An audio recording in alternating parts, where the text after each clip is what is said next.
دوستو یاد رکھنا، تگڑا اور مضبوط جوان پتہ کون ہوتا ہے؟ جس کی نظریں پوری طرح اس کے کنٹرول میں ہوں۔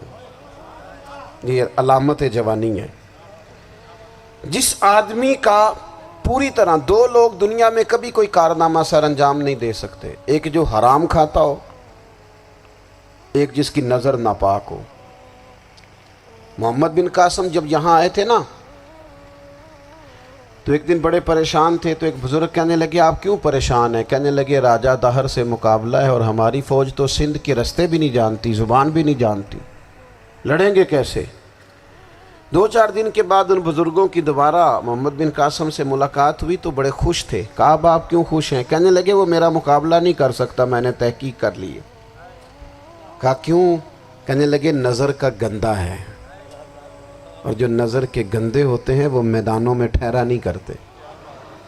میدان کے لیے نکلنے کے لیے پاک جوانی کی ضرورت ہوتی، تطہیر مزاج ہونا ضروری ہوتا ہے، پاکیزہ افکار اور سچی اور سچی ستھری سوچوں کا ہونا ضروری ہوتا ہے۔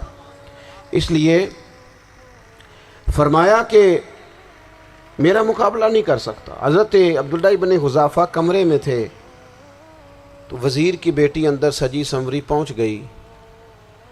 جیسے ہی آپ نے اس کفر کی چال کو دیکھا تو تیمم کر کے نفل شروع کیے۔ وہ ساری رات بیٹھی رہی، رب کا بندہ ساری رات عبادت کرتا رہا۔ عبادت بڑا سہارا ہے، مصلی بڑا سہارا ہے اللہ کے بندوں۔ صبح دروازہ کھولا، وزیر نے اپنی بچی سے پوچھنا چاہتا تھا رزلٹ کیا نکلا، تو وہ کہنے لگی پیچھے ہٹ جا، اب تیرا میرا تعلق کوئی نہیں، میں نے نبی پاک کا کلمہ پڑھ لیا۔ اس نے کہا میں نے بھی زمانہ دیکھا ہے، پر یہ کیا لوگ ہیں، کستوری کے بنے ہوئے، سندل سے دھلے ہوئے، کہ میں ساری رات کمرے میں رہی اور 100 اور 1000 آدمی جس جوان کا مقابلہ نہ کر سکے، اتنا طاقتور جوان کمرے میں رہا اور اس نے نظر اٹھا کے نہ دیکھا۔ او کچا رنگے للاری والا جڑا چڑھدا تے لیندا رہندا ہے، اے عشق تیرے دا رنگ محمد چڑھیا پھر نہیں لیندا۔ میں کہا ایک دفعہ نظر اٹھا کے نہیں دیکھا، کمال ہو گئی۔ اتنے بڑے لوگ، اتنی بڑی سعادت مندی، فیروز بختی، معاملہ فہمی حد ہو گئی۔ اللہ اکبر۔ دوستو بادشاہ جب پوری طرح ہار گیا نا، اس نے کہا مار دو۔ تیل گرم کیا ایک کڑاہی میں، اور جب آپ کو اس میں ڈالنے لگے تو آپ کی آنکھوں میں آنسو آ گئے۔ بادشاہ کا خیال ہوا شاید نرم ہو گئے ہیں، کہنے لگا روئے کیوں؟ فرمانے لگے سوچتا ہوں جان ہی ایک ہے، کتنا مزہ ہے اس کی راہ میں جان دینے کا، کتنی لذت ہے اس کے نام پر مرنے میں، کتنا لطف ہے۔ جے تو چڑھیا اتے دار بھی نہیں، تے جے تو وکیا عشق بازار بھی نہیں، تے ایڈا سستا سودا پیار بھی نہیں، تے ایڈا سستا لبدا یار بھی نہیں۔ کئی جنگل گانے پیندے نہیں، کئی دوزخ لنگنے پیندے نہیں، جے وہ اس ملوں بھی مل جاوے، ایدوں سستا ہور بپار بھی نہیں۔ تے کچھ سمجھ نہ آوے لوکانوں وہ کادے نال شہید کرے، ڈٹھی یار دے ہاتھ تلوار بھی نہیں، پر او دا خالی جاندہ وار بھی نہیں۔ کہنے لگے ایک جان ہے نا، تو دل کرتا ہے ہزاروں ہوتی تو ایک ایک کر کے محبوب کے نام پہ قربان کرتا، جب میرے پاس ہے ہی ایک، کروں کیا؟ حضرت عبداللہ ابن حذافہ رضی اللہ تعالیٰ عنہ جب روئے اور بادشاہ نے یہ بات سنی، تو بادشاہ اٹھ کے کھڑا ہو گیا، سارے وزیروں مشیروں کو کہنے لگا تم نے کہا تھا نا بندہ ضائع کرنے والا نہیں، یہ بھی ضائع کرنے والا نہیں۔ کہنے لگا میرا ماتھا چومو، تم جیسے لوگوں کو قتل نہیں کرنا چاہیے، آزاد کرنا چاہیے۔ عزیز اپنی زندگی سے نا یہ بہت زیادہ ہرس، ہوس، طمع، اور یہ کسی بات کی بھی ہو، ہرس صرف پیسوں کی نہیں ہوتی ہے، شہرت کی بھی ہوتی ہے، یہ بیماری انسان کو اقتدار کی بھی ہوتی ہے، تعریف کی بھی بیماری ہوتی ہے، یہ سارے نقص ہوتے ہیں لوگوں کو، اور معاذ اللہ بعض جبوں کبوں کے اندر بھی ہوتے ہیں، وہاں بھی پنپتے ہیں۔ اپنی زندگی جب تک اس سادگی میں نہیں لاؤ گے جو رسول پاک نے عطا فرمائی ہے، جب لوگ آسانیوں میں پوری طرح الجھ گئے تو پھر وہ دور ہوئے اور کفر چڑھ گیا۔ دوسری بات، اللہ کے محبوب صلی اللہ تعالی علیہ وسلم کی محبت ہم سے تقاضا کرتی ہے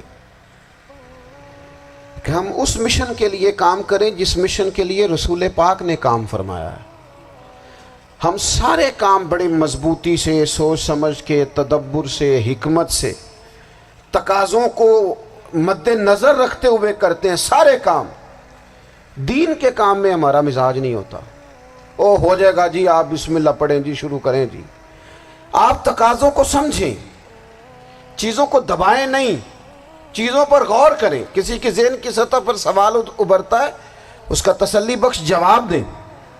اپنی زندگی میں دین کے کام کے لیے اپنے آپ کو وقف کریں، اور دین کے کام کے بہت سارے پہلو ہیں۔ ہزاروں لوگوں کو قرآن پاک ٹھیک پڑھنا نہیں آتا، ہزارہا لوگ ہیں جو قرآن مجید کے مطالب سے آگاہ نہیں ہیں، دین کی بنیادی ضروریات سے لوگ نابلد ہیں۔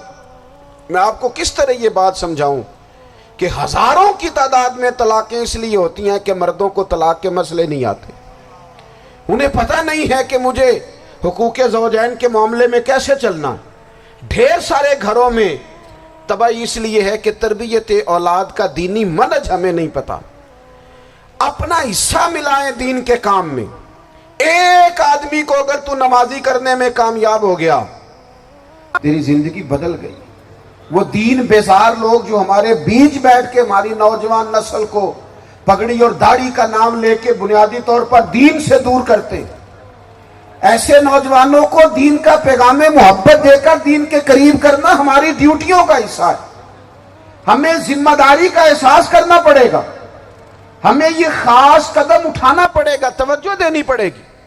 مساجد، مدارس، میں آپ سے عرض کروں، اتنی ڈٹ کے مخالفت ہوتی ہے نا مدرسوں کی، اتنی ڈٹ کے۔ میں ادارہ چلاتا ہوں، اس کے چلانے میں جو مشکلات ہیں وہ تو ہم بتا نہیں سکتے آپ کو، اس لیے کہ میری قوم، میرا اس قوم سے تعلق ہے جو نعت خواں امیر کرنا چاہتی ہے، مدرسے نہیں۔ ہاں، نقیب خطیب پیدا کرنا چاہتی ہے، شعر و شاعری کی زندگی کو پروان چڑھانا چاہتی ہے۔ فقط ہمارا ان لوگوں سے تعلق ہے جو لاکھوں کروڑوں روپیہ محافل پہ لگائیں گے، اور قاری صاحب بیچارے اگر مسجد کا کوئی ہونے والا کام کسی وقت بتا دیں گے تو وہ بڑی مشکل آ جائے گی ان کے لیے۔ یہ کیسے ہو سکتا ہے، آپ نے یہ ڈیوٹی بتا دی۔ مدارس، اور جتنا اہم رول دین کو پھیلانے میں مدارس اسلامیہ کا ہے، اتنی زبردست، لوگوں کا خیال ہوتا ہے میری طرح کے لوگ شاید کام کرتے ہیں، ڈیوٹی کرتے ہیں۔ یہ 10-15 لوگ آپ کو نظر آتے ہیں جو آپ کو کہیں میڈیا پر یا ادھر ادھر ڈیوٹی کرتے، مخلص لوگ اپنی جگہ پہ، وہ بھی بڑا ہی کام کر رہے ہیں، جو میڈیا پہ آ کے بھی اخلاص سے اور درد دل سے کو دین کی، ان کی بھی کسی بات کی حوصلہ شکنی نہیں، لیکن ہزارہا اساتذہ جو مدارس میں بیٹھ کے پڑھاتے ہیں، جنہوں نے وہ سارے لوگ تیار، آپ سمجھ نہیں سکتے کتنا بڑا کام۔ حفظ کا استاد جو ہوتا ہے نا، اس کی ڈیوٹی 24 گھنٹے ہوتی ہے، فجر سے پہلے، اور اس نے بچوں کو اٹھانا ہے۔ تنخواہ تو ہم انہیں دینا نہیں نہ چاہتے جی، تنخواہ نہیں دی انہوں نے، ہمیں مولوی امیر نہ ہو جانا، مولوی نو تے سوٹ بھی 27ویں والی رات دے ہے تاکہ کدھر سوان کے عید والے دن پا نہ لوے، چونکہ 27ویں تو بعد تے درزی پھڑتا ہی کوئی نہیں، کیوں حضرت ایسا ہی ہے نا، اس وقت تو نہیں نہ لیتا۔ تو ہم چاہتے ہیں مولوی ہماری مرضی کے ہماری طرح کا سوٹ نہ پہن لے۔ مدارس کی مضبوطی، آپ یہ دیکھ لیں، یہ صلاح الدین ایوبی کا تعلق بھلا کس چیز سے تھا؟